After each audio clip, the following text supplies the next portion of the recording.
മോൾക്കൊന്നും ഒന്നല്ല, 2 സമ്മാനങ്ങളെ വെച്ചാണ് ഈ അമ്മാവൻ വന്നിരിക്കുന്നത്. എന്താ അമ്മാവ? അത് തുറന്നു നോക്ക്.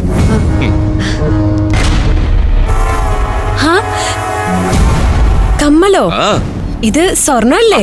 പിന്നല്ലാതെ. അമ്മാവ മുക്ക് കൊണ്ടുതരൂ. 10 മാറ്റ് പൊന്ന്, അരപ്പവന് മേലെയുണ്ട്. പിന്നെ ഇതൊരു ചുരിദാർ. എങ്ങനെയുണ്ട് നോക്കിയേ? നല്ല രസമുണ്ട്. അല്ല, ഇതിന് വലിയ വിലയായില്ലേ? വിലയൊന്നും അമ്മാവൻ നോക്കിയില്ല. എന്റെ അഖിലക്കുട്ടിക്ക് വേണ്ടിയല്ലേ. മോൾക്ക് തരാൻ വേണ്ടി തന്നെയാ ഇവിടെ മറ്റാരും ഇല്ലാത്ത സമയം നോക്കി അമ്മാവൻ വന്നത്. അതെന്താ എനിക്ക് മാത്രം എടുത്തത്? സത്യം പറയാനല്ല, അമ്മാവന് മോളെയാണ് കൂടുതൽ ഇഷ്ടം.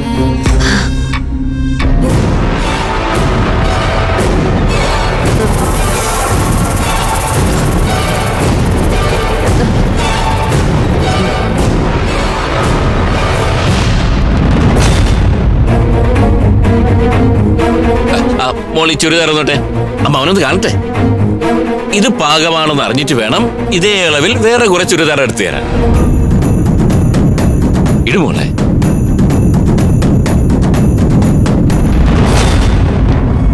ഞാൻ ഇട്ടിട്ട് വരാം. അതിനകത്തേക്ക് പോകുന്ന എന്തിനാ? ഇവിടെ നിന്ന് മാറിക്കൂടെ?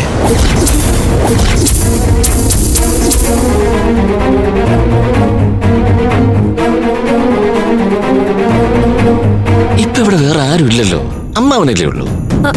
അമ്മാവൻ എന്താ ഈ പറയുന്നേ? മോൾക്കെന്താ ഒന്നും മനസ്സിലാവാത്തതുപോലെ?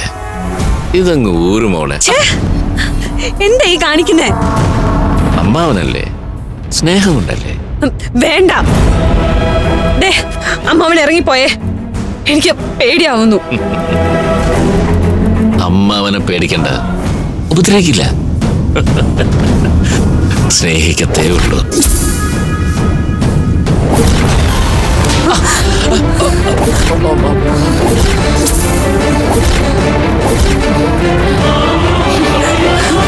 അമൃതോളെ, ഞാൻ വേണ്ട, നിങ്ങൾ എന്നെ അങ്ങനെ വിളിക്കരുത്. സ്വന്തം ബന്ധവും തിരിച്ചറിയാത്ത വൃത്തികെട്ട ജന്മം. കടക്ക് പുറത്ത്. വലിയേച്ചി, കേറി പോടിയകത്ത്. അവളൊരു സമ്മാനം വാങ്ങിക്കാൻ നിൽക്കുന്നു.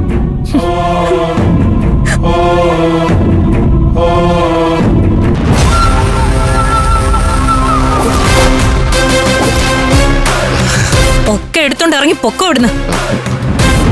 മോളെ, ഒരു തെറ്റുപറ്റിപ്പോയി. ദയവേത് ഒന്നും ശ്യാമളയോട് പറയരുത്. ഞാൻ കാല് പിടിക്കാം. തൽക്കാലം പറയുന്നില്ല. അങ്ങനെ എന്റെ പാവ അപ്പച്ചിയുടെ ജീവിതം ഞാനായിട്ട് ഇല്ലാണ്ടാക്കില്ല.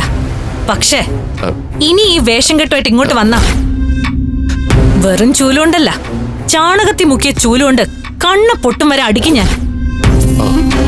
ഇറങ്ങി പോവാൻ. ശരി.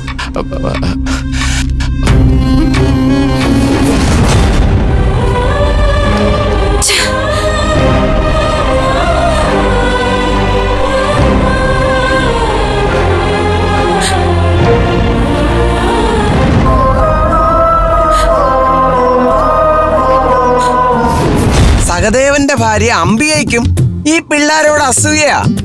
മൂത്ത മകൻ സുമേഷ് ഗൾഫിൽ ഏതോ കമ്പനിയിൽ എഞ്ചിനീയറാ. ഇളയവൻ ആകാശിനും നാട്ടിൽ ജോലിയുണ്ട്. എന്നാലും ഈ പിള്ളേരെ കഷ്ടപ്പെട്ടുണ്ടാക്കിയ 1 ഏക്കർ സ്ഥലത്തിലാണ് അമ്മാവന്റെ ഭാര്യ അംബികയുടെ കണ്ണ്. അതെ, എനിക്കും എന്റെ മക്കൾക്കും കൂടി അവകാശപ്പെട്ട മുതല് നിങ്ങളുടെ പെങ്ങക്ക് തീറാധാരം എഴുതി കൊടുത്തത്. അത് ആലോചിക്കുമ്പോ ഇപ്പോഴും എനിക്ക് സഹിക്കുന്നില്ല. നമുക്ക് ആവശ്യത്തിന് സ്വത്തുകൾ ഉണ്ടല്ലോ അംബികയെ, പിന്നെ ആവശ്യമില്ലാത്ത ആർത്തി എന്തിനാ? ഇത് ആർത്തിയൊന്നുമല്ല, ആവശ്യ. ആ 50 സെന്റ് ഭൂമിയില് പകുതിയുടെയെങ്കിലും അവകാശം നിങ്ങൾക്ക് കൂടി ഉള്ളതല്ലേ? ഇപ്പൊ അതിന്റെ മതിപ്പ് വില എത്രയാണെന്നൊന്ന് ആലോചിച്ച് നോക്കി. ഇപ്പോഴല്ലേ അതിന് വില ഉണ്ടായത്? 10-25 വർഷം മുമ്പേ അത് രേണുയുടെ വില എഴുതി കൊടുക്കുമ്പോ ആർക്കും വേണ്ട കിടന്ന ഒരു പാഴ്ഭൂമിയായിരുന്നു അത്. ആ പിള്ളേരുടെ കഷ്ടപ്പാടുകൊണ്ടാ ഇപ്പൊ ആ സ്ഥലം ഈ നിലയിലെത്തിയത്. നിങ്ങളുടെ 5 അനന്തരവളുമാരെയും ചുമ്മാ അങ്ങ് പൊക്കി പറയല്ലേ. ആളും അർത്ഥവുമായിട്ട് കൂടെ നിന്ന് ഇത്രയും സഹായിച്ചത് നിങ്ങളല്ലേ? അതിനിപ്പോ എന്താ? അമ്മാവൻ എന്നുള്ള നിലയിൽ അത് എന്റെ ഉത്തരവാദിത്വമല്ലേ? ഞാൻ പറ്റാവുന്ന പോലെയൊക്കെ സംരക്ഷിച്ചിട്ടുണ്ടെങ്കിലും ആ അനിത്യമാരെ ഒരു കരക്കെത്തിക്കാൻ കഷ്ടപ്പെട്ടത് മുഴുവൻ അമൃതയാ.